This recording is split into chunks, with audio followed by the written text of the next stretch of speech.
Bem-vindos, amigos de Aruanda, para mais um episódio, então, do nosso podcast A Voz de Aruanda. Estamos aqui hoje com a Ana Cláudia, minha companheira de todos os podcasts, e também com a Denise, nossa participante do projeto, que todos já conhecem também.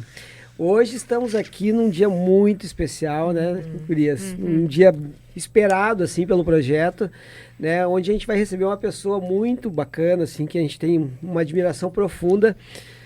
Sani Figueiredo. Seja bem-vinda. Muito obrigada, eu fico muito feliz de receber o convite para estar aqui, principalmente, conforme nós já vimos conversando, num espaço que é um espaço privado, é uma universidade, ou seja, é um templo do saber, e a gente tem esse compromisso, Então, já há algum tempo, eu sou oriunda de escola pública, então eu sempre fiz muita questão de fazer oficinas para crianças, para quem não sabe, eu sou turbanteira e oficineira de dança afro contemporânea. As pessoas perguntam, sobre, como é que tu faz esses turbantes, não sei o quê. Então, gente, tem curso. Adorei. Tem curso para fazer. Adorei. E aí a gente, assim como tem as transistas, enfim, porque tudo tem um propósito, tudo tem um fim, um fundamento. E para mim é muito bom eu poder estar aqui, principalmente até também, Vozes de Aruanda, eu uma mulher de axé. E no dia de Cosme, dos nossos herês, salve as crianças. É verdade. É muito importante para nós, assim, poder estar fazendo essa conversa com vocês. Então, eu me sinto muito feliz de estar aqui mesmo. Agradeço, ao universo por nos proporcionar essa forma também, de comunicação e de oralidade. Bom, a Sani, ela é a diretora do Departamento da Igualdade Étnico e Racial da Justiça, da Cidadania, Direitos Humanos do Rio Grande do Sul. Então, é uma representação estadual, que nós temos. E eu queria que tu soubesse que essa tua representatividade, ela é justamente um reflexo do que o Aruanda tenta ser aqui enquanto projeto dentro da universidade, dentro de Novo Hamburgo, nos espaços que a gente atua, no combate ao racismo, na formação de professores para um letramento racial, enfim, são muitas pautas que todas estão representadas aqui, através da Sani. Sani, primeiro, sinta-se em casa. Aqui é um espaço que a gente criou e que pode ver que a grande maioria, neste momento aqui, são negros, o que é difícil ter, dentro da universidade particular, e a gente está conseguindo isso já há algum tempo. E a gente queria te conhecer, tá? A gente, até chegar a essa trajetória, a gente sempre quer saber, assim, como é que foi a tua infância, de onde é que tu vem, como é que é a tua família, enfim. Podia compartilhar com a gente isso aí? Olha! Então, se eu chorar, já tenho aqui meu lenço.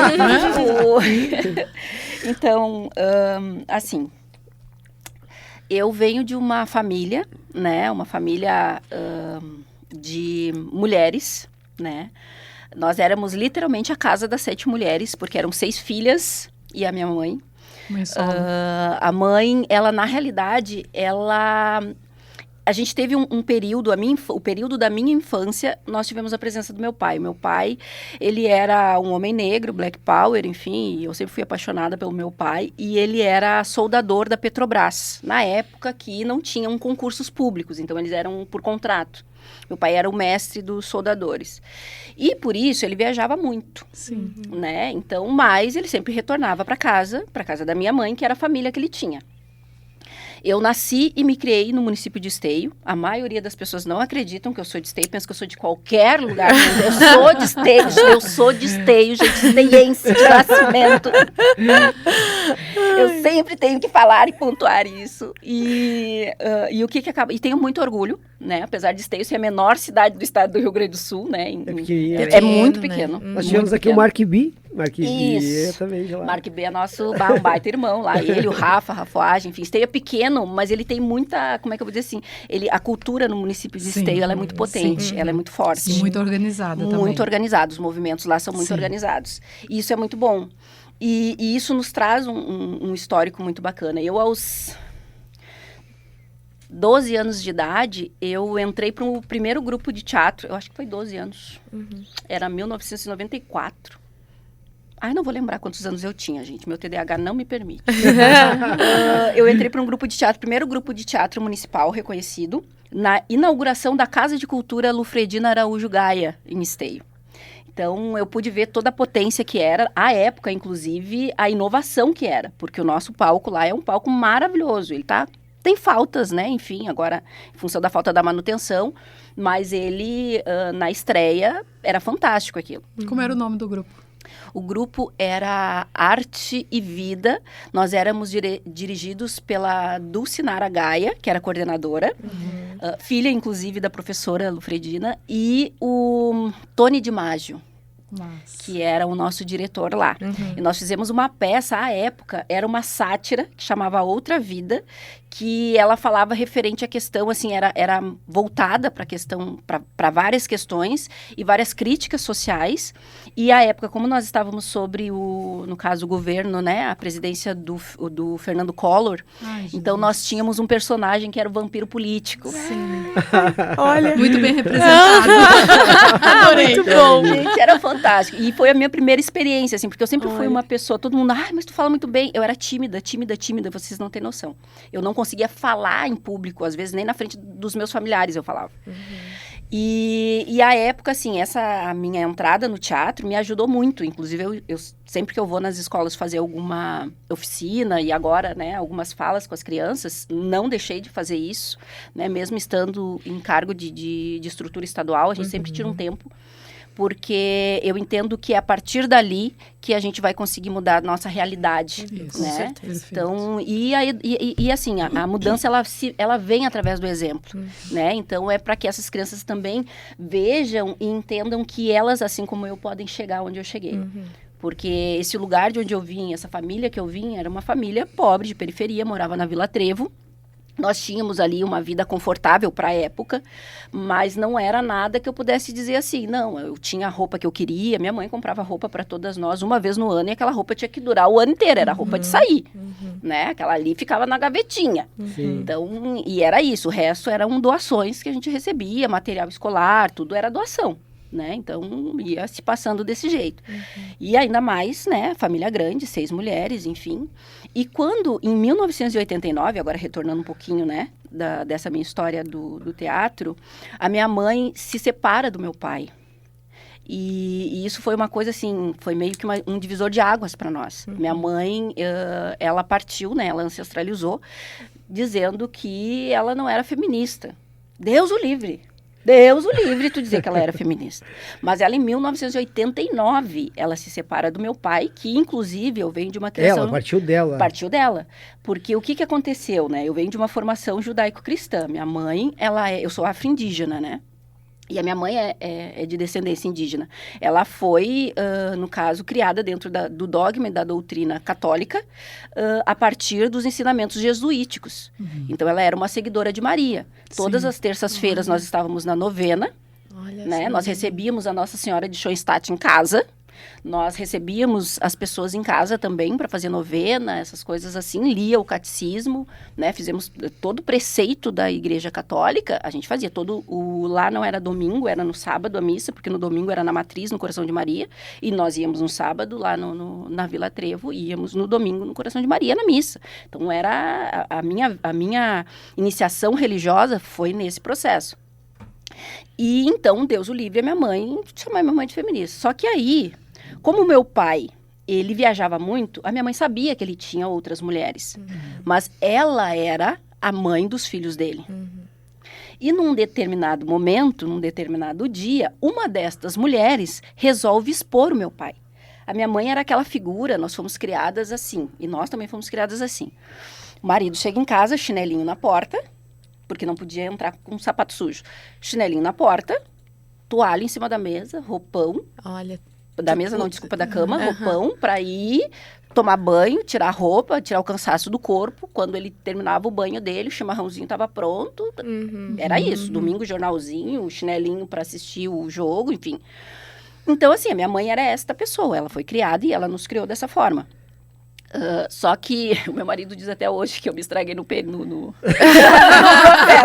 Eu não estraguei, eu melhorei. Você evoluiu. Eu melhorei. E aí, o que acabou acontecendo? E aí, essa mulher, ela resolve expor o meu pai, que era uma das mulheres que ele tinha. Obviamente, ela sabia que meu pai era casado, porque pelo que, né, depois de grande eu compreendi, ele sempre falou que ele tinha a esposa dele e a família dele no Rio Grande do Sul. Ela é lá do Paraná.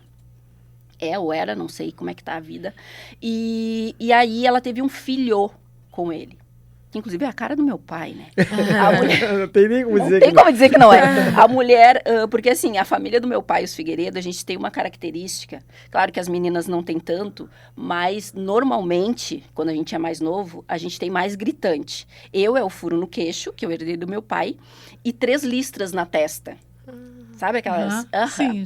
E que, inclusive, porque assim, todo mundo pergunta se o Figueiredo vem por parte do ex-presidente, né? Vem. Se vocês olharem, ele também tem as 3 listras na testa. Né? Não é uma boa lembrança, mas né? Faz parte lá daquela família do lado de lá. E aí, o que acabou acontecendo?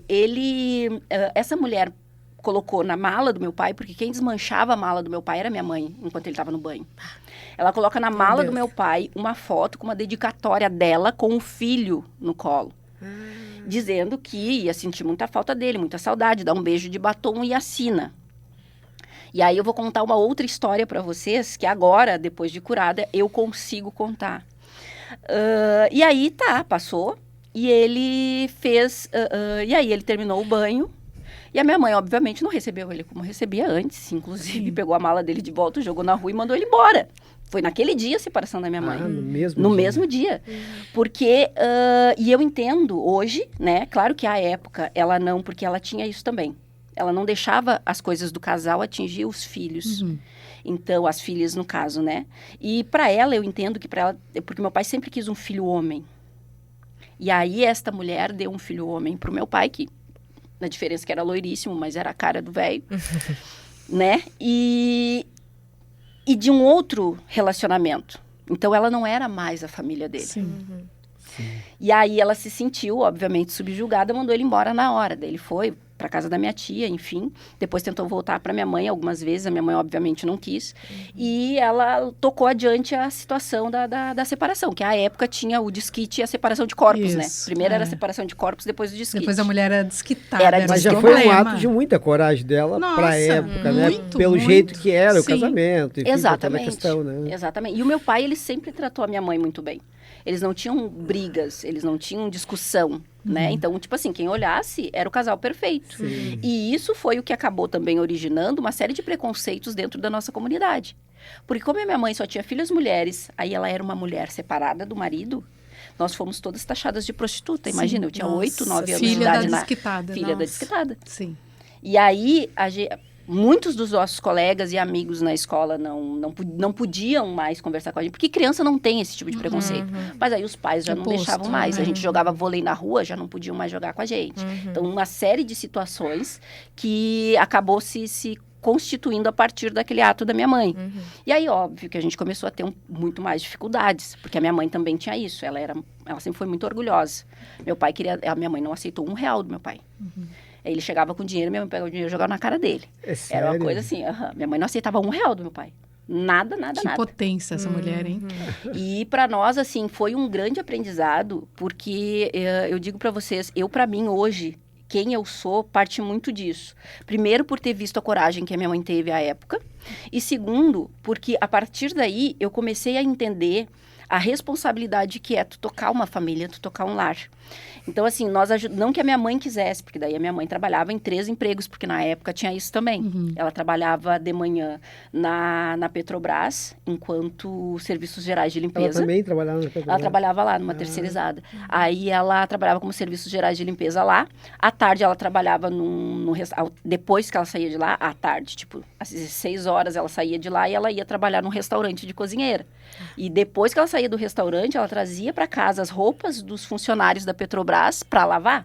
Então, ela tinha 3 empregos para sustentar as filhas. Mas isso foi pós-separação. Pós-separação. Antes ela não trabalhava. Antes ela trabalhava lá na Petrobras como trabalhava. serviços gerais, mas como, né, Sim. tinha ela e o meu pai, Sim, sim. não tinha necessidade dela ter tantos outros. Claro. Porque ela queria, assim, uma coisa que ela sempre prezou muito era que as filhas estudassem. A minha mãe sempre teve muito isso. Para ela, a gente só teria que estudar. Só que daí, óbvio, mas, né, surgiram uma série de situações dentro do processo por conta disso. Algumas das minhas irmãs se revoltaram, então daí, enfim. E aí a vida foi sendo levada, né? E durante esse período eu vendi picolé, eu vendi algodão doce, né? Eu trabalhava de Isso, faxina. que idade Pois tu é, eu tinha? ia perguntar a idade. Eu tinha 13 anos. Nossa. Eu tinha 13 anos, de 12 para 13 anos. E aí a gente fazia isso, porque assim, a minha mãe não queria. Olha como é que era a coisa, né? Hoje em dia as crianças rezam para estar em casa. A minha mãe não queria. O que a gente fazia? A gente limpava toda a casa, deixava a casa toda limpinha, porque, né, a gente tinha esse olhar, assim, de que a mãe chegava cansada em casa. E aí a gente deixava a casa toda limpinha. Porém, quando chegava no horário da tarde, e aí a gente calculava o horário, no caso, que a mãe chegava, né? E o horário que a gente saía da escola. Aí a gente ia fazer o quê? A gente ia vender picolé, a gente ia vender algodão doce, a gente ia para trazer dinheiro. Todas as 6?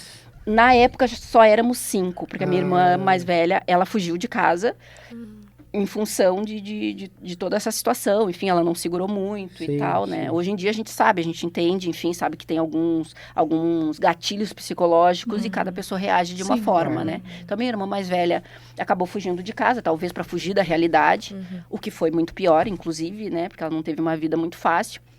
Mas, em compensação, as outras 5, daí nós ficamos mais irmanadas, vamos dizer assim. Porque a gente entendia o sofrimento da mãe em função da separação e principalmente da minha irmã, que fugiu de casa, da minha mais velha, que era quem ela achou que ia cuidar da gente. Sim. E também a situação que a gente via a mãe trabalhar tanto para poder dar subsídio para nós dentro de casa, né? Para não faltar nada. E a época não era que nem hoje em dia. Hoje em dia a gente tem tudo na palma da mão. Na época era chão de tabuão, sabãozinho amarelo, pra limpar ali, mas detalhe, né? O chão tava sempre vermelho e brilhando, porque tinha aquela cera vermelhão. Maravilhosa. Dava um trabalho, mas era E o maravilhoso. cheiro também fortíssimo. Aquele Né? cheiro de querosene, o negócio perfeito. Sabe? Assim, Que o bom, a gente achava bom, Eu né? tenho, mas eu tenho essa lembrança. e Nossa, o desse bom é que o cheiro. mosquito também não Não, tinha, não. entendeu? Não tinha mosquito em casa. Querosene queimava tudo. Mas e a gente não morreu, né? Que Não, nem eu estamos aí. brinco. A gente roía berço com tinta de chumbo e tamo aí, firme e forte. Né? Mas foi muito bom, assim. Eu acho que esse aprendizado formou, sabe? O caráter que a gente tem hoje fez com que, inclusive, eu tivesse um pouco mais de seriedade, né? E vamos dizer, equilíbrio para poder cuidar dos meus filhos, né? Eu Então, até comento às vezes, quando a gente passa por uma situação assim, dependendo de onde a gente vem, eu tenho uma história também meio... a gente vislumbra, eu quero chegar lá, né? E daí tudo se dá mais. E querendo ou não, a gente tem que provar 2 vezes, sim, né? é sobre isso. Então, no caso, a gente, mulher, tem que provar 3 vezes, né? Então, isso faz com... Eu não sei... A gente tem uma dimensão do que tu hoje é para tua família. Como é que é as tuas irmãs em relação... qual é o caminho que elas tomaram? E tu é também? qual irmã nessas 6, assim? Tu é a terceira, quarta, quinta? Então, eu sou a mais nova das mais velhas e a mais velha das mais velhas. A do meio. Então ajudou muito. Adorei. Ajudou muito. Bom, Porque o que eu acontece? sou de humanas. Porque o que acontece assim? Como nós éramos 6, né? Tá. Então, a minha irmã mais velha, né? Que é a Leni. Tá. E aí eu vou contar para vocês agora o que eu deixei o gancho lá atrás, né? Então, os nomes das irmãs, tá? Leni, a mais velha, essa aqui, né? Teve episódio que fugiu de casa. A Marli, abaixo dela, todas 3 anos de diferença. A Noeli, eu, Roselaine e Sônia. A Marli, aliás, a Leni, a Marli e a Noeli são acima de mim. Todas nós temos exatamente 3 anos de diferença. A tabelinha da minha mãe funcionou perfeitamente. Temos 3 anos de diferença. E depois veio eu. O meu nome original de registro não é Sani. É Sandra. É Sandra, né? É Sandra Figueiredo. As minhas irmãs todas têm o sobrenome do meu pai e da minha mãe. Eu tenho só o sobrenome do meu pai. Depois eu explico para vocês por quê. E as minhas 2 irmãs mais novas têm esses nomes porque, obviamente, foi a minha mãe que... Elas vieram, na realidade, na tentativa Qual é o de nome da tua mãe? reconciliação. Verondina Lima da Paz Figueiredo. E elas vieram na tentativa da reconciliação com o meu pai, né? Meu pai tentou se reconciliar, teve um tempo lá em casa, minha mãe acabou engravidando e aí não deu certo, mandava ele embora, depois eu voltei. E assim também, né? Enfim, faz parte do processo. E por que eu fiz questão de dizer para vocês essa questão dos nomes, né? Frisar os nomes. O meu pai, quando eu nasci, tinha aquela coisa assim, quando as crianças nasciam, os pais levavam as crianças, esperavam a mulher passar os 7 dias, né, que não podia sair antes de 7 dias, esperavam as mulheres passar os 7 dias e iam com as respectivas esposas e suas crianças no cartório para fazer o registro. Esse era o procedimento padrão. Todas as outras irmãs, a coisa foi feita dessa forma. Sim. Eu fui registrada no 3º dia que a minha mãe me ganhou.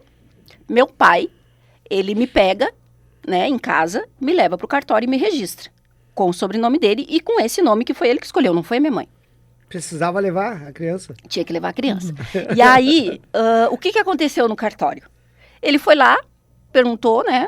Diz ele, essa história é a versão do meu pai, que ele perguntou o nome da atendente do cartório, porque ele não sabia que nome que ele ia dar, né? Pediu o nome da atendente do cartório. E aí ela disse o nome dela e ele disse, não, então é esse nome, é bonito, não sei o que e tal. Sandra Figueiredo. Isso foi o que ele falou pra minha mãe quando ele chegou em casa. Né? Minha mãe ficou meio assim, achou meio estranho, porque diferente de todas as outras, mas enfim, né? Mas ela não tinha escolhido nenhum nome. Ela não tinha escolhido, eles não tinham escolhido. Eles escolhiam na hora um nome parecido com o das outras irmãs, que foi assim que surgiu Leni, foi tudo na hora. Marlino e Eli. E aí o que acabou acontecendo? Quando a minha mãe vê a foto na mala do meu pai, o nome do menino é Arlindo, do filho da amante. E o nome da amante é Sandra. Jesus amado. Ai, ai. Meu Deus. E, né? Então, assim, a gente passa esse processo, né? Eu vivo uma história depois da separação do meu pai, que pra mim, eu entendi, na minha compreensão, obviamente, de criança, que era em função de toda a ruptura que aconteceu com a minha mãe. Mas eu não sabia, né? Eu percebia que eu tinha um tratamento diferente ali no meio entre eu e as minhas irmãs e a minha mãe, né? Sim. Mas a mãe tá cansada ou alguma coisa assim. Ela nunca me deixou faltar nada. Mas eu percebia que tinha um certo distanciamento, óbvio, né? Sim, Todo dia ela chamando gatilho, pela né? mulher, Sim. pela mulher, né? Enfim. E aí, eu a cara do meu pai. Que a gente, todas, né? Sim. Nós somos a cara do meu falecido pai. E aí, ela olhar pra cara do cidadão. Com o nome da mãe do cidadão é complicado, é pesado, né? Ai, meu Deus. E aí, o que aconteceu? Quando eu descubro essa história, eu assumo o meu apelido. Que daí é quando eu assumi meu apelido. Tanto que em documentos oficiais eu assino como Sani. Como Sani. A não ser, e eu ainda pergunto pra criatura, ainda graças aos orixás a gente tem a situação, né? A gente chega... Tem espaço pra nome social aí? Sim, temos hoje. Sim, né? sim. Né? Eu já faz algum tempo que eu não acredito em coincidência, né? Eu não acredito em destino, muito menos em coincidência. Eu acredito em providências. Tudo é providenciado ao tempo que precisa. Tempo é orixá, né? Tempo usará tempo. Então, quando a gente entende esse caminho ancestral, a gente começa a compreender que todas as coisas que acontecem no processo evolutivo que nós temos quando estamos aqui, é porque tem que acontecer. Boas ou nem tão boas assim, mas todas precisam ser agradecidas. E as coisas, às vezes, estão tão postas e tu não vê. E a gente não vê. Porque tu não está preparado para aquilo. Exatamente. Então, eu acho que aí isso é uma pergunta que eu ia te colocar. Por exemplo, essa fala, tu colocou que sempre está, né? E eu acho que a gente tem que fazer muito isso, principalmente quando se está num posto como tu tá, para ser referência, as crianças olharem e dizer, cara, eu posso chegar lá, né? Tu traz essa história, né? Também tu compartilha com eles também essa questão dessa tua trajetória, porque a gente sabe que muitas vezes, principalmente nas vivências de periferia, isso é normal, É. né? E às vezes não se vê uma luz no fundo do túnel. E quando a gente vê uma história como a tua, né? Eu fico imaginando as crianças vendo uma história como a tua e ver, cara, ela conseguiu passar por tudo isso. Eu vou conseguir passar também. Então eu acho que tu tem referência nesses dois pontos. Primeiro, em a gente poder ter uma referência, e segundo, por ver que tu vai conseguir passar pela tempestade e poder chegar lá onde está o arco-íris, né? Exato. Então essa era a minha dúvida, assim, tu chega a comentar com eles sobre essa tua trajetória, sobre esses momentos difíceis também? Sim, sim. Então, assim, eu sempre preferi, né, fazer essas conversas, né, essas idas. Eu sempre priorizei a escola pública, né, principalmente escola pública municipal, nessas zonas mais às margens, né, mais marginais, assim, vamos dizer, no sentido exato da palavra. Não estou Tem falando muitas, aqui né? com relação, Tem muitas, né, né? que a gente tem que especificar, né, quando é live, assim, do jeito que tá a coisa Exato, hoje. né? sim, O pessoal sim, faz sim. uns cortes, né? Exato. Quando a gente fala zonas marginais, são zonas à margem, né? De todo e qualquer processo de política pública. Inclusive naqueles locais aonde não tem nem saneamento básico. O esgoto ainda é a céu aberto, mas tem uma escola lá. Então eu priorizo, né? Onde ninguém quer ir, eu vou. E para fazer justamente essa fala.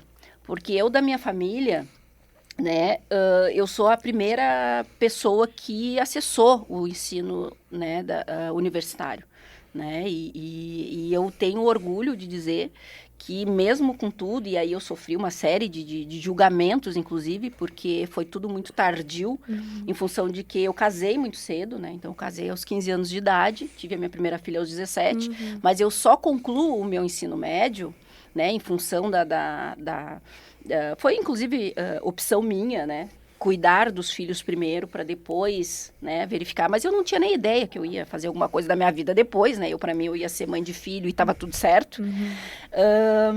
E aí, eu fui finalizar o meu ensino médio. Eu terminei meu ensino fundamental em 1993. Eu fui concluir meu ensino médio em 2013, através de um supletivo. Porque os meus filhos já estavam grandes. Então, fui lá, fiz o meu ensino e tal. E, à época, eu agradeço, que era isso que eu estava conversando com a motorista do Uber, eu agradeço a uma professora negra, que hoje já ancestralizou, que ela me colocou uma pulga atrás da orelha. Por isso que eu digo que eu não acredito em destino, não acredito em coincidência, eu acredito em providência. Ela me coloca essa coisa, né, esse questionamento, porque ela era professora, se não me engano, de literatura. Ela faz uma pergunta na sala de aula, porque eles iam começar a fazer as provas do Enem, enfim, o pessoal ia se inscrever para o Enem, e na escola ia ter uma espécie de intensivo, né, para os alunos, para poder passar no Enem, porque ninguém ali tinha condições, era um supletivo público, né, e o pessoal trabalhava o dia inteiro, chegava lá, às vezes até dormia na sala, Imagina, enfim, sim. né, eu era uma, que às vezes dava umas cochiladas lá, e aí o que acabou acontecendo? Eles disseram, não, nós vamos ajudar vocês a passarem no Enem para vocês poderem fazer o curso, um curso de graduação, enfim, né, seguir adiante na carreira aí, nos estudos, quem tiver interesse. E nesse dia, ela pergunta na aula dela quem de nós iríamos fazer o Enem, era uma turma com 25 alunos, quem de nós iria fazer a inscrição no Enem, que estava iniciando. A maioria, a minha turma ia no máximo até 20 anos, eu já tinha quase 40 anos, já tinha uns 35 anos, se não me engano, na paleta. E aí eu fui e falei, fiquei quieta, todo mundo, né, o pessoal levantou a mão, os mais jovens, tá? Eu pra mim, não vou fazer, né? Tá, tô ali na minha. E aí, porque eu não me via nesse lugar. Sim, Hoje sim. eu sei que eu não conseguia me enxergar neste lugar de universitário, de acadêmica. E isso foi muito louco, assim. Hoje eu consigo, né, vislumbrar isso com uma maior nitidez. E aí, tá, terminou, passou, e aí ela vem depois, aí veio o intervalo, né, ela era os 2 primeiros períodos, e aí veio um intervalo, e eu normalmente, porque como a maioria do pessoal era muito mais novo do que eu eu tinha uma relação com os meus colegas, alguns mais, outros menos, desculpe, mas na hora do intervalo, normalmente ficava na biblioteca. Eu ia para a biblioteca, era mais tranquilo, e para mim também, porque eu já estava cansada do dia a dia. A maioria ali não trabalhava, eu já trabalhava, tinha filhos, enfim. E aí eu estava na biblioteca, quando eu vejo ela entra. E aí ela, oi, tudo bom, tudo bom. Daí ela disse assim pra mim, eu percebi que tu não levantou a mão, tu não vai te inscrever pro Enem? Eu disse assim, não, mas por quê? Eu disse, ai, não, prof, não, essas coisas não é pra mim. Ela, tá, mas o que tu tá fazendo aqui, então?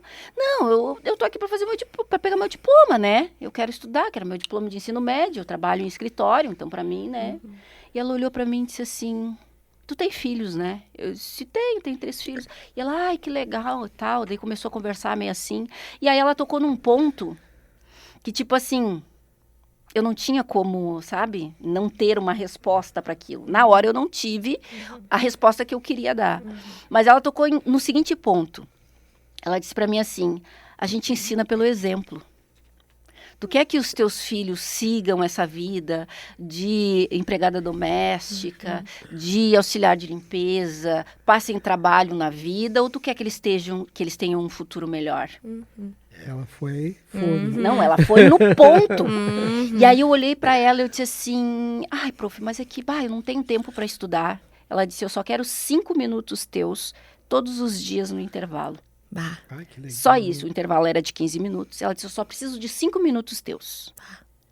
Aí eu olhei, porque ela percebeu que eu também estava numa situação de constrangimento, porque eu não sabia se eu ia conseguir tirar uma nota boa. Eu sempre fui o O em matemática, né? Eu sou das humanas. Somos. Eu sempre fui o O em matemática. E aí eu não sabia se eu ia tirar uma nota boa, então eu não queria. E eu sempre fui mediana, eu tirava o suficiente para mim passar o ciclo. Então, tipo assim, aí eu ia estudar junto com aquele bando de aluno mais jovem, que sempre tirava nota mais alta do que eu. E aí eu ia ter perguntas que eles não iam ter, e eu ia parecer a ridícula do rolê. Eu disse, cara, sabe, eu não preciso disso. Se expor, né? É. A esse... E ela percebeu isso, e foi muito massa isso, porque ela percebeu isso. E eu tenho certeza, né, que ela... e aqui eu vou fazer jus à minha fama de racista reversa, tá? Mas ela percebeu isso por ela ser uma mulher negra. E ela entender de onde a gente vem e como a gente é criado, porque tem isso também. Porque se tu chegar, por exemplo, só para dar um exemplo assim, para fazer um cortezinho na conversa.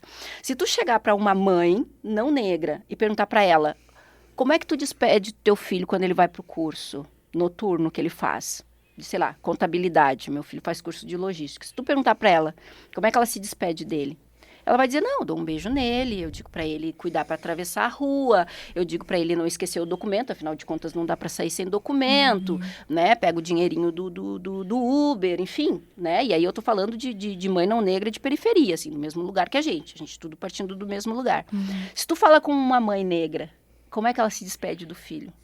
Meu filho anda devagar na rua. Concorre.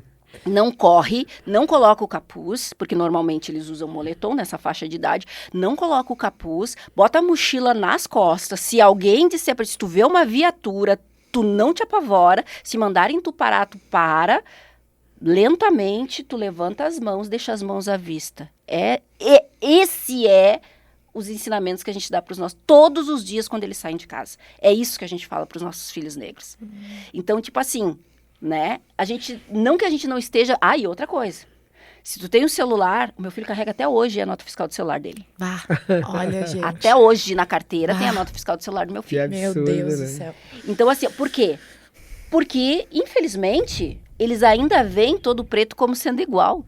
E aí eles param na rua, não, porque roubaram o celular, porque disseram que era um cara preto, não sei o que, te param, já te dão um paredão. E detalhe, o jirico não é igual. Tu entendeu? Então, tipo assim, eles já te param te dando lepau, já estão descendo cacetete em ti. E se tu olhar e perguntar o que aconteceu, Deus o livre, já não fala nada, fica ali, ó. Só faz o que eles mandam. Então, tipo assim, são essas as instruções que a gente dá para os nossos filhos adolescentes quando saem. Independente da mãe não negra ser minha vizinha, não vai ser isso que ela vai falar pro filho dela. A menos que ele tenha uma tatuagem na cara, que normalmente nessa fase eles ainda não têm, né? Eles vão fazer isso depois mais tarde. Mas fora isso... Né? Então, essa é a real diferença. Então, assim, eu não me via nesse lugar. E aí, quando ela me fala isso, me puxa esse ponto, o que eu quero para os meus filhos, é tipo, cara, eu não tenho uma alternativa. E aí, fiquei eu com ela, e naquela época, 2014, a redação no Enem, ela puxava a nota. Ela valia metade da nota da média. E eu sempre fui muito boa em escrita. Só não entendia muito de regras. E aí... me apropriando, me aprofundando esses 5 minutos que ela teve comigo na biblioteca, a minha média no Enem, quando eu passei para a Bolsa, consegui 100% na cota social, tá, gente? Porque existe. ProUni é cota social. 100% de bolsa na cota social. Eu tirei 836 a minha média no Enem. Nossa, muito bom. E aí tu pensa, uma pessoa que eu trabalhava 9 horas, né? A gente diz 8 horas, mas é 9 na realidade, 9 horas por dia. De noite estudava, cuidava de 3 filhos, porque eles já estavam grandinhos, mas não, né? Ainda dependiam da gente. Então, limpava a casa, todos os trâmites que a gente passa ali enquanto, né? Dona de casa, mãe de família. Cuidava dos filhos, cuidava do marido, enfim. E mais os meus estudos, e consegui tirar essa média no Enem, sem fazer um cursinho pré-Enem. Então, assim, é possível. Sabe? E é muito possível. E é isso que eu busco quando eu vou conversar com essas crianças. Independente da dificuldade. Porém, a gente também, e outra coisa que eu pontuo muito, é a questão da sedução do mundo acadêmico. Porque é meu dever e é minha obrigação, enquanto uma pessoa negra, oriunda, de política afirmativa, porque essa foi a minha primeira graduação, eu fiz de processos de biologia, ciências biológicas, né? Na Uni La Salle ganhei bolsa 100%. A minha segunda graduação foi processos gerenciais, porque daí eu não parei mais, né? Vi que eu dava para coisa e estou ainda lá. E aí fiz processos gerenciais. E o que eu digo para eles? Quando eu entrei lá na Uni La Salle, universidade privada, aquela coisa toda, aquele mundo maravilhoso, tarará, o que eu ouvia, e eu percebi isso dentro daquele lugar? Que eu estava ali porque eu era uma preta diferenciada. Eu estou no ensino superior, eu sou superior aos outros. Se os meus vizinhos, se os meus irmãos não quiseram seguir esse caminho, foi porque eles não quiseram. Eu me esforcei. A falácia da meritocracia. Para nós isso não existe. Não é esforço, é oportunidade. Se aquela professora não tivesse virado a minha chave, me dito que ali também era o meu lugar e que eu podia fazer isso, por mais difícil que fosse, eu ainda estaria trabalhando na frente de um escritório ou, né, enfim, qualquer outra profissão que eu só precisasse do ensino médio. Então, assim, as oportunidades é que fazem a diferença na vida da gente. E quando eu começo a entender isso, eu começo a falar exatamente isso para as crianças quando eu vou nos lugares para fazer essa fala, sabe? Para conversar com elas. Eu digo assim, olha, é importante a gente fazer um ensino superior? Mas mais importante do que isso é o que tu vai fazer com isso. Porque é nossa obrigação, nós estamos aqui a partir de uma política afirmativa. Eu não pago, tudo bem, eu pago material, eu pago deslocamento, mas eu não pago a mensalidade que, né, é o que pesa mais, eu não pago a mensalidade. Então, qual é a minha contrapartida? A minha contrapartida é levar o conhecimento e o aprendizado que eu tive dentro deste lugar para dentro da minha comunidade. Perfeito. Devolver, né? Devolver. Isso é a devolução, isso é a troca, né? E o universo, ele funciona assim. Então, o símbolo do infinito é exatamente isso. Tudo começa e termina no mesmo ponto. Então, enquanto a gente não tiver esta consciência, e aí eu vou além, eu digo que, inclusive, este é o cerne da consciência negra. Porque nós somos o coletivo. Quando a gente fala de coletividade, a gente fala exatamente sobre isso. Sobre fazer essa busca do conhecimento e essa expansão, porque o conhecimento, ele não ocupa espaço. O conhecimento ocupa. Não, ele não ocupa, ele expande. Perfeito. Então, tudo que a gente aprende é nossa obrigação também passar adiante, né? E principalmente para os nossos pequenos. Então, e tem uma sabedoria indígena que é fantástica, que ela diz exatamente o seguinte: os nossos pequenos, as nossas crianças são os nossos sábios e os nossos mais velhos também. Porque a criança é o início, ela é aquilo que ela está absorvendo. Tudo ela absorve, todo aprendizado ela vai absorvendo.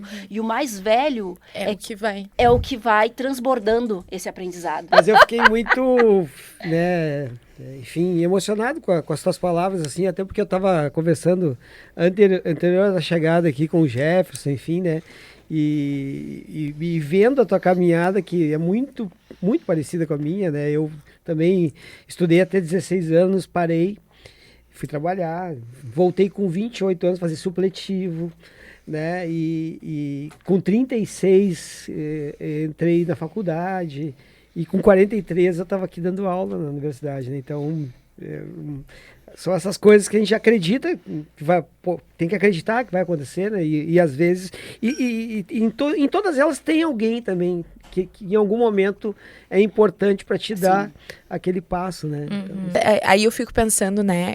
Essa família, o quão potente através da tua história, dessa tua já ancestrais, que vai passando até chegar hoje no teu neto, na tua neta. Então, né, o orgulho dos teus filhos que devem ver a mãe ocupando esses espaços e tendo essa história de representatividade, né? Tudo que tu falou, parecia que eu tava sendo hipnotizada, assim, eu tava muito... por isso que a gente não interfere, né? Isso, eu tava muito... Ai, gente, seu filho de hoje, se vocês deixarem, eu vou ficar falando. E o mais legal, assim, Sani, é que, claro, todas as pessoas que passaram aqui, todas foram muito especiais, assim, todo mundo tem e contribui muito no Aruanda, né? Mas eu não sei, hoje o nosso episódio, eu sou muito falante, e eu não sei se o Ed não tá até estranhando que eu não tô falando muito, porque eu tô extremamente hipnotizada. Eu tava falando no episódio passado com a Duda, a minha dificuldade de ficar só na escuta. E eu acho que o que eu conversei com ela, eu tô tentando colocar agora, porque eu tô muito, assim, hipnotizada e de alguma forma, igual tu comentou antes, nada é por acaso, né? O teu momento aqui conosco, pra mim, na minha vida, tá sendo fundamental, porque tu me trouxe várias coisas que me fizeram pensar, trouxe pro Ed também reflexões e para várias pessoas que estão aqui, né? Então, eu acho que isso também me tocou. O quanto todas as tuas falas atravessam de alguma forma na minha vida, no momento que eu tô passando hoje, que me inspiram através da tua trajetória, sabe? Então, eu tô muito emocionada, feliz e hipnotizada. Não sei, assim, ó, parece que tudo que tu foi contando foi envolvendo, sabe? Foi envolvendo a gente, né? E querendo esse gostinho de querer saber mais. Incrível, assim, né? Muito legal. Eu quero que tu fale das tuas graduações, tal, e deste momento, né? Como hoje tu chegou num cargo tão importante dentro de de um espaço que não tem negros, né? E, enfim. Como... E até eu acho que contextualiza um pouco, sabe? Tá? É importante para que quem tá escutando... Fala rapidamente da graduação. Isso, e daí... A graduação, né, basicamente já foi. Então, eu fiz no caso, a graduação, eu tenho 2 graduações, que é no caso, Ciências Biológicas, né, que eu fiz com relação à questão do ProUni. A minha segunda graduação foi em Processos Gerenciais, mas daí eu já estava dentro da questão do movimento negro, acabei... eu sempre fazia os meus trabalhos sozinha, porque eu virei a louca das cotas, né? Eu comecei, o meu tema de estudo foram as cotas raciais, até porque quando eu entrei no ProUni lá, eu já tinha esse olhar sobre a questão da demanda das cotas raciais, tentei entrar por cotas raciais, a nota de corte me cortou, mesmo tendo tirado 836 no Enem, eu não consegui entrar por cotas raciais, né? Porque o pessoal diz, com 450 entra. Não entra. Porque tu depende de vários percentuais. Qual o número de vagas, e desse número de vagas disponibilizadas, tu tem um percentual de 20% para vagas dentro da cota racial. Isso faz com que... O menino do direito, aquele que participou com a gente, o Angélico. O Angélico, ele não quis participar pelas cotas porque era mais fácil para ele. Era muito mais tranquilo, então essa fala de que é fácil, né, é mentira, isso é falácia, literalmente. E aí o que acontece? Aí quando eu entrei na minha segunda graduação, que foi Processos Gerenciais, aí eu consegui entrar por cotas, porque era uma novidade, não tinha muitas pessoas que estavam buscando esse curso, e segundo, que como ela era EAD, também não tinha, o pessoal ainda tinha uma certa descrença nas universidades que trabalhavam com EAD. Porém, eu fiz um levantamento, fiz uma pesquisa, era reconhecido pelo MEC, que foi pela Uniaselv, eu disse, não, vou fazer, porque ali eu já estava querendo fazer só para como é que eu vou dizer para vocês, para eu poder trabalhar na área. Porque a biologia, quando eu estava perto de me formar, foi quando aconteceu toda aquela função da extinção da Fundação Zoobotânica. Então, eu não ia conseguir trabalhar na área, porque eu não fiz para licenciatura, eu fiz para pesquisa. E aí eu disse assim, não, vou fazer alguma coisa que eu siga trabalhando. A minha área sempre foi administrativo-financeiro, eu disse, então, né, processos gerenciais está valendo, vou ter um curso superior na área, vou conseguir ganhar uma graninha legal. E aí foi onde eu fiz a minha segunda graduação. E aí depois eu fiz a pós de inteligência de mercado e tudo pensando no processo da política afirmativa, porque eu queria saber onde é que estão as pessoas negras nesses espaços. E principalmente aqueles negros que se formaram, que entraram nas turmas em 2002, quando iniciou o processo das cotas raciais. O pessoal está formado, tá onde? Que a gente não encontra. Né? Os médicos, os advogados, enfim.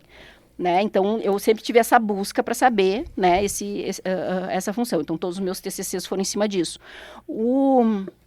E aí, depois eu fiz, agora eu estou fazendo uma outra pós em cidades inteligentes, mas daí já pensando na estrutura que eu estou hoje. Sim, sim. Né? E aí, eu já, com esse gancho, eu já entro nesse processo da pergunta que tu fizeste, até para não me perder, não esquecer a pergunta.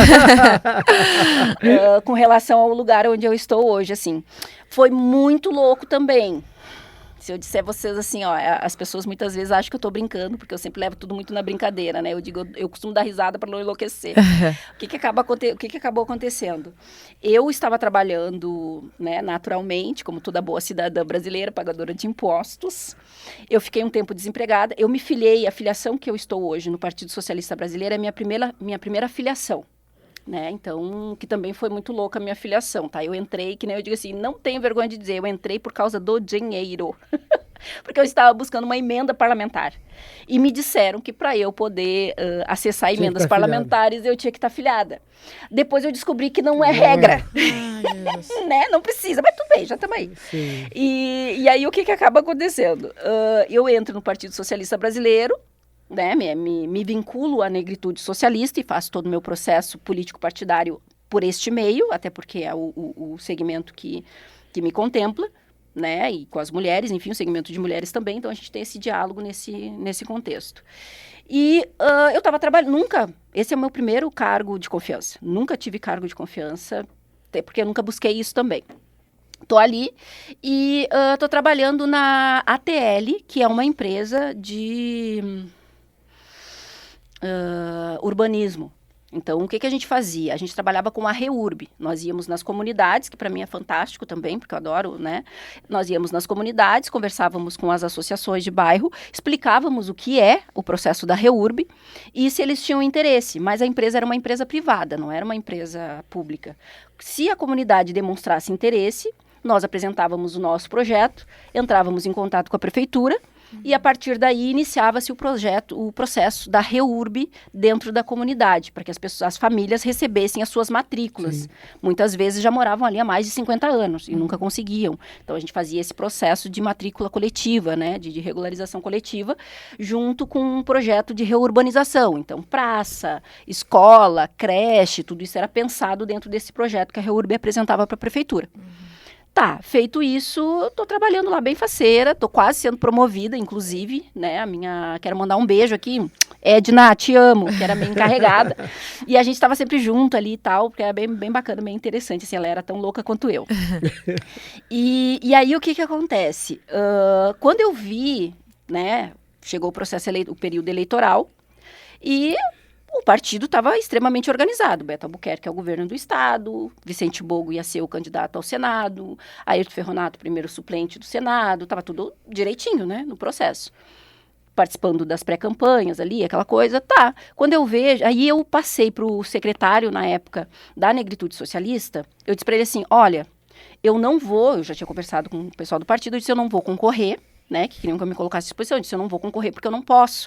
A empresa que eu trabalho, como a gente trabalha com uma pauta altamente política, que é a habitação, eu posso estar vinculada a um partido, mas eu não posso fazer campanha exposta e não posso trabalhar, nem me candidatar. Isso eu não posso fazer, senão eu tenho que sair do trabalho. Eu disse, e as minhas latinhas bate, eu não posso fazer, sim, né?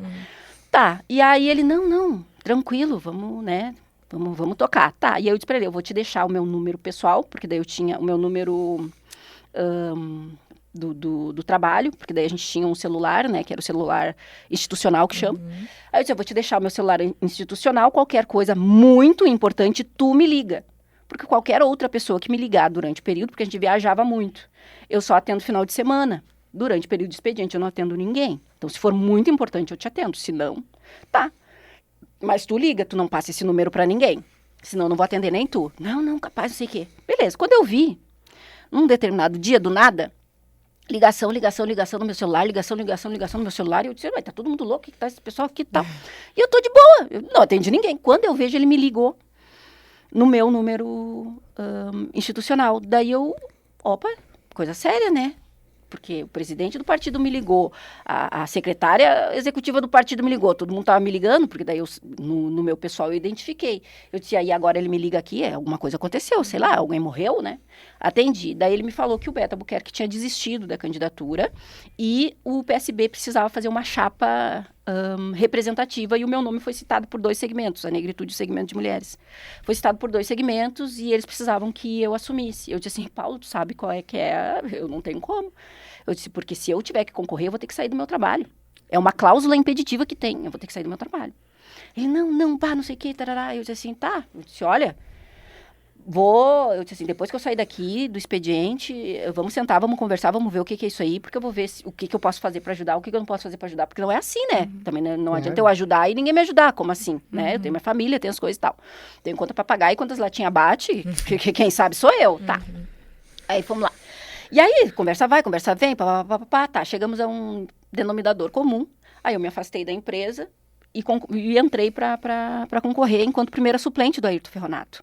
Aí o Vicente Bogo vai, então, enquanto governador, a Josi Paz de Montenegro vai enquanto vice-governadora, o Airton Ferronato como senador e eu como primeira suplente, a Fabiane Pegloff como segunda suplente. Fabiane Pegloff era do LGBT, eu da Negritude Socialista, a Josi Paz do Movimento de Mulheres. E aí, só que o que acontece? Por que tantas mulheres na chapa? O PSB, ele está passando por uma crise muito grande, financeiramente falando, desde 2017, foi quando ele entrou em autorreforma. Quando deu a ocasião lá do golpe da presidenta Dilma, o PSB ele votou favorável e depois, logo em seguida, ele teve um racha, porque ele identificou que caiu numa roubada, né? Sim. Numa canoa furada, como muitos outros ali, enfim. Só que ele teve a hombridade, né? Os diretores do PSB tiveram a hombridade de entender que eles estavam errados naquele momento e que eles agiram, né? Segundo a boiada, assim. E aí, então, começou toda uma rediscussão. Eu participei, inclusive, de alguns textos escritos no livro 5º da autorreforma do PSB. Então, exatamente sobre isso, sobre essas pautas. Quem é o PSB, afinal de contas? Quem nós somos nesse processo? Né? E aí, fazer todo aquele resgate histórico desse partido, que é um partido que, inclusive, lutou contra a ditadura. Então, como neste momento a gente vai apoiar esse tipo de coisa? Né? Então, essa foi a grande discussão. E aí, a partir daí, ele começou a ter muitas rupturas. Né, muitos deputados, né, acabaram saindo do partido porque se identificavam muito mais com a linha da extrema-direita do que exatamente com a linha socialista. Então, estavam ali porque, né, era mais fácil deles conseguirem assumir um mandato. Enfim, e aí a gente estava sem grana. Foi literalmente uma candidatura franciscana. Então, o que se esperava ali? A entrada das cotas financeiras para mulheres e mulheres negras, que o PSB já tinha isso. Porém, como a gente estava quebrado financeiramente, a maioria, e não era um estado prioritário da Nacional, do PSB, então a grande maioria do fundo partidário foi para esses estados que eram preferenciais, porque a gente não tinha nem garantia que a gente ia entrar, como de fato não entrou, a gente sabia que, né, enfim, a gente foi mesmo, vamos dizer que foi, né, para segurar o partido, a gente sabia que a gente não ia entrar. E aí, só que quando entraram os valores das cotas, entraram os valores, obviamente, para a candidatura do Vicente Bogo, porque ele era a principal ao governo, entrou no CNPJ da Josi Paz e no meu CNPJ, no da Fabiane Pegloff não entrou. Entrou 190 mil no CNPJ da Josi Paz e 190 mil no meu. Então, tipo assim, uma campanha majoritária do tamanho de um estado, que é o estado do Rio Grande do Sul, é muito difícil, né? Tu não entra com esse valor, não né? Então, tipo assim, não tem nem 400 mil reais ali para te trabalhar. E a gente entrou na finaleira, então tudo era mais caro. O estúdio que a gente ficou e o horário do estúdio que a gente ficou foi muito alto, foi muito pesado. A gente fez no mesmo estúdio ali que gravava o Trilegal ali, enfim. Pessoal, a gente fina pra caramba, mas os nossos horários foram os mais caros, né? Porque a gente entrou na finaleira. Então, assim, a gente tinha muito pouca grana para trabalhar, para concorrer. E aí, quando isso acontece... à época, o candidato ao Senado, que é o Airton Ferronato, ele se sente desrespeitado, porque entrou no CNPJ da primeira suplente dele um dinheiro e no dele não entrou. Ele pede, né, ele me chama, enfim, enquanto candidato, pede que eu deixe o cartão do meu CNPJ para que ele tome conta. Eu me nego. E aí ele se sente mais desrespeitado ainda, porque tipo assim, quem essa negrinha pensa que é ela? Sim. Chegou ontem aí, não tem caminhada política, eu tô desde 1989 na política e ela simplesmente não vai, tarará. Eu sei que deu toda uma função lá. E aí ele desiste da candidatura E a aí senador. foi quando tu entrou. E aí me perguntam se eu poderia assumir. Porque o que acontece? Não é natural. Tipo, o candidato desistiu, a primeira suplência sobe. Eu tive que desistir também da minha candidatura. Eu desisti da minha primeira suplência, entrou o professor Renato, para eu poder assumir a candidatura titular como senadora. E aí foi assim que eu acabei entrando nesse processo. Só que eu fui meio que o cavalo azarão do negócio. Porque nem eu, vou dizer para vocês, né, com toda a caminhada que a gente tem, mas nem eu esperava que eu fosse fazer uma votação tão expressiva. Porque eu não tive tempo e eu não tive grana para trabalhar, Sim. eu não tinha pessoal. Para vocês terem uma noção, se vocês olharem, eu não sei se tem mas nas minhas redes tem. Mas a minha filha era responsável das agendas da senadora. E era eu, ela e a minha neta. O meu motorista era o meu marido. O pessoal que estava trabalhando as minhas mídias sociais para jogar lá era a minha filha, a rapper, e a Dona Liz. E a Mai, que foi minha aluna na época que eu dava aula de dança afro no Ponto de Cultura Primavera, em Esteio. Então, ela era do socioeducativo. E aí, a gente tem essa história desde 2013. E aí, ela é minha filha, né, também. Eu disse pra ela, tu é minha filha. Deu, pronto. E aí, a gente tem esse vínculo e ela também atuou na minha campanha. Então, inclusive, eu coloquei elas lá no meu Facebook, coloquei a foto delas lá. Então, era elas. Esse era o meu grupo de trabalho. Sim. E, tipo assim, no amor. Ninguém ganhou dinheiro ali. Sabe? Assim, no impulso mesmo, no afeto de militância. E aí, quando eu vi que chegou no dia da votação, aí eles, vem pra cá, não sei o quê, papapá, pro diretório. Eu disse, não vou. Eu recém tinha perdido a minha irmã, né, que eu perdi a minha irmã por câncer de mama, abaixo de mim, a Roselaine.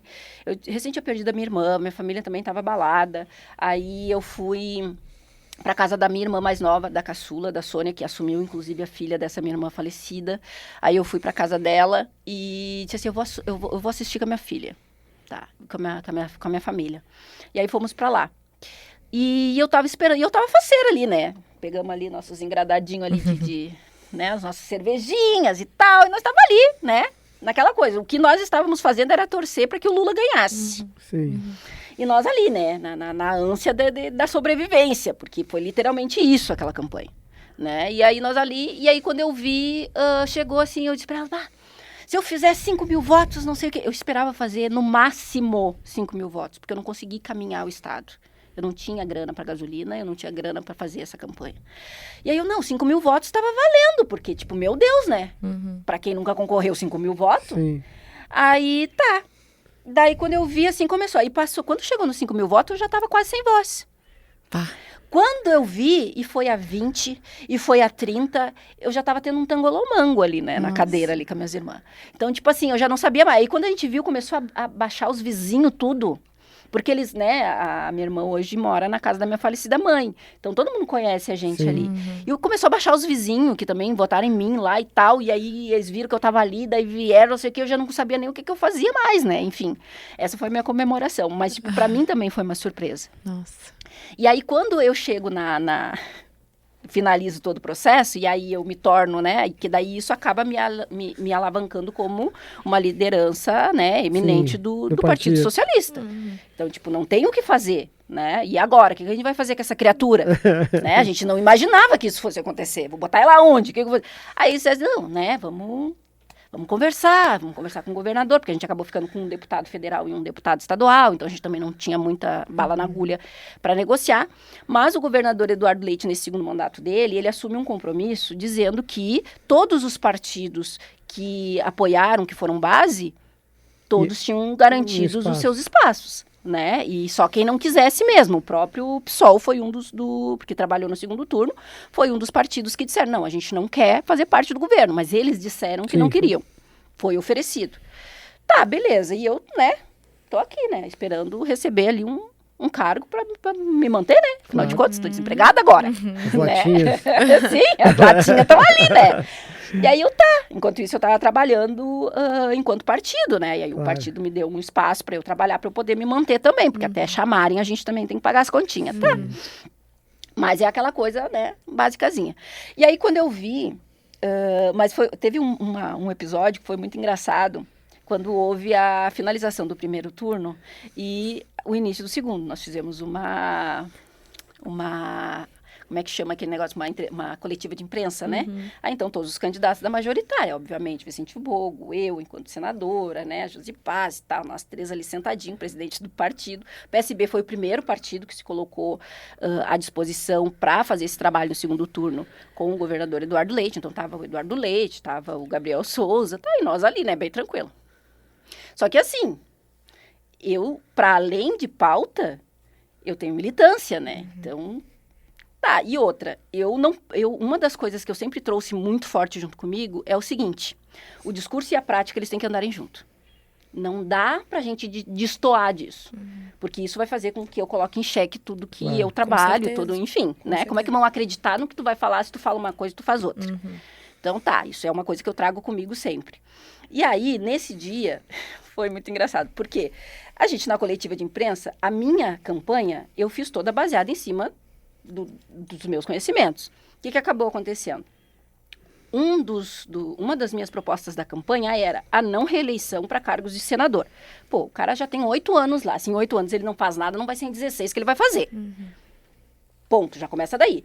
Elegeu uma vez, beleza, cria outra liderança e manda lá sobre isso. Até para os partidos poder também incentivar outros, né?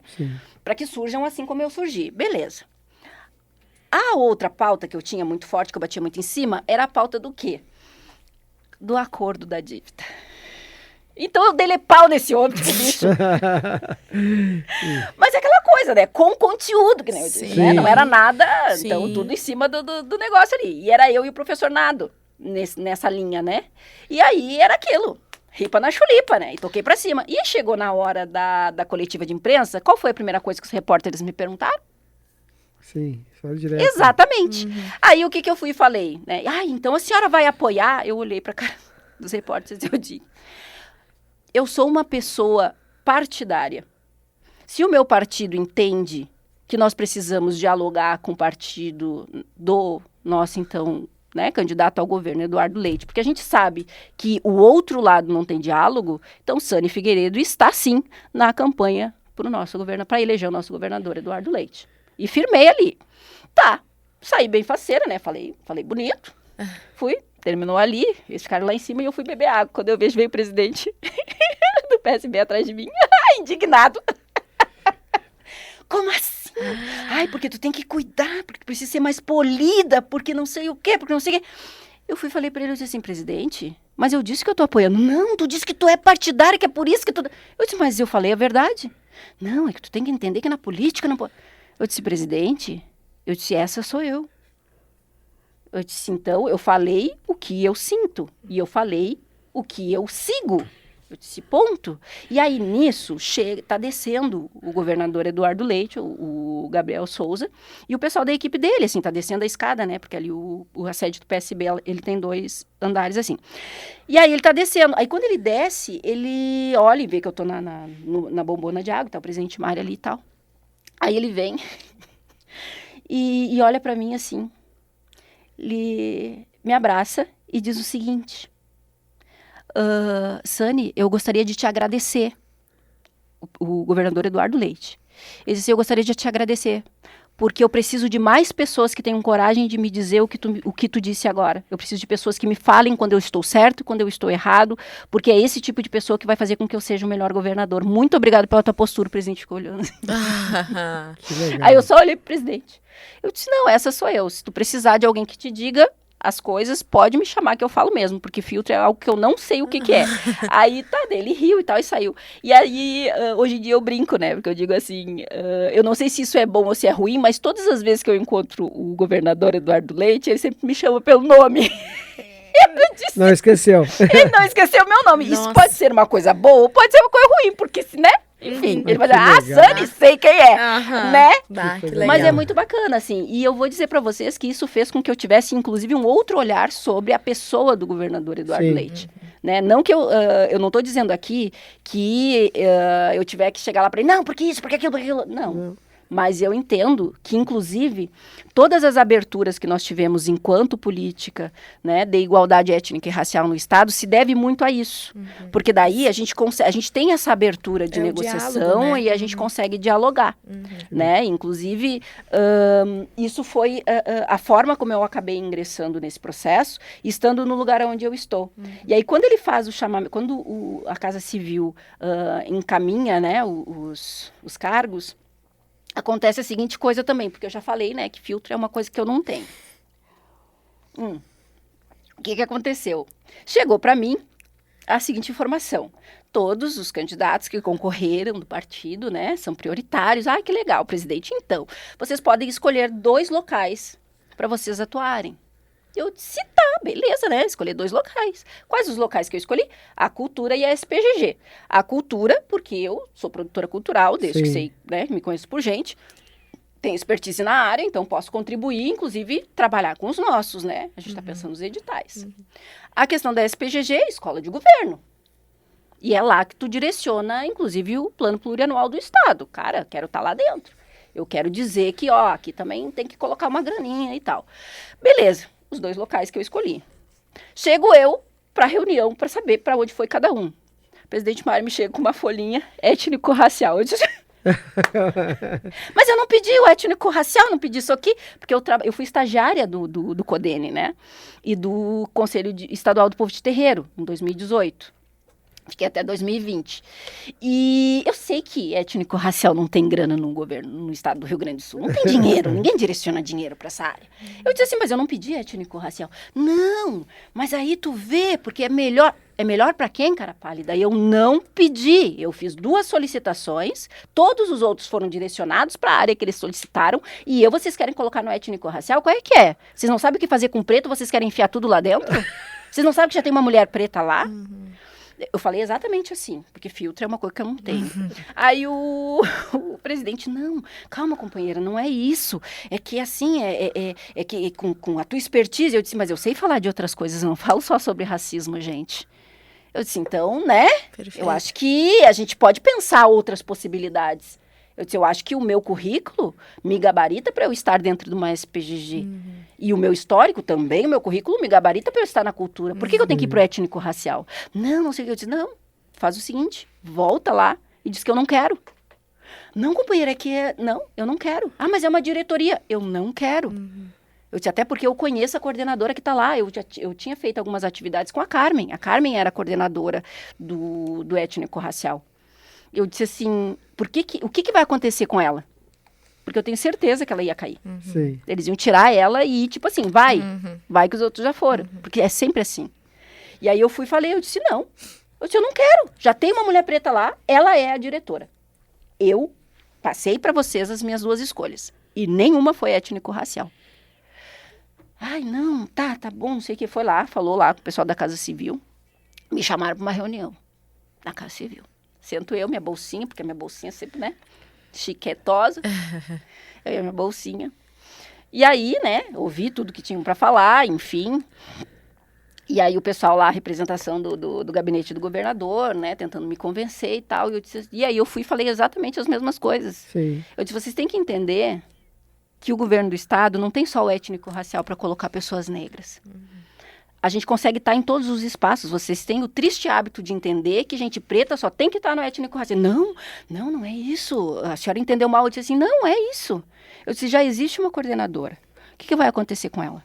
Eu disse, enquanto uma mulher preta, uma mulher ativista do movimento negro, eu não posso assumir um cargo que já existe uma mulher negra sem saber o que vai acontecer com ela. E outra, não foi este o lugar que eu escolhi. Não, mas a gente vai organizar aqui. Eu disse, então tá, então vocês se organizem e depois vocês me chamem pra gente conversar. Mas a princípio é sobre isso. Saí.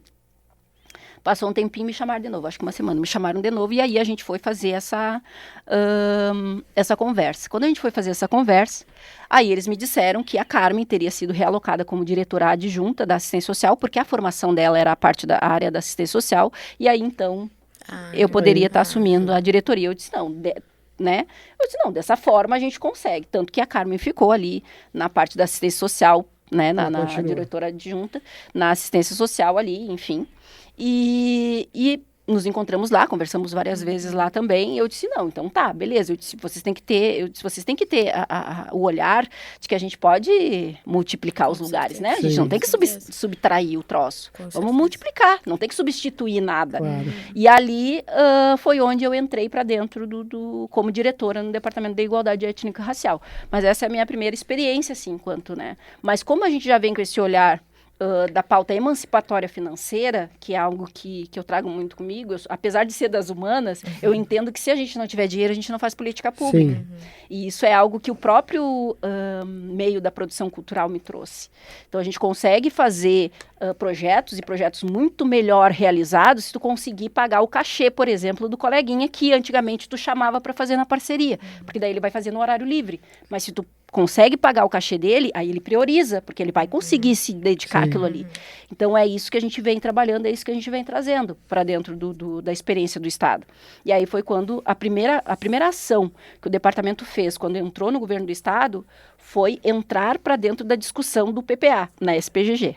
A discussão do PPA. E aí nós conseguimos, pela primeira vez na história do Rio Grande do Sul, fazer com que o Estado pensasse uma ação programática de combate ao racismo e outras desigualdades étnico-raciais.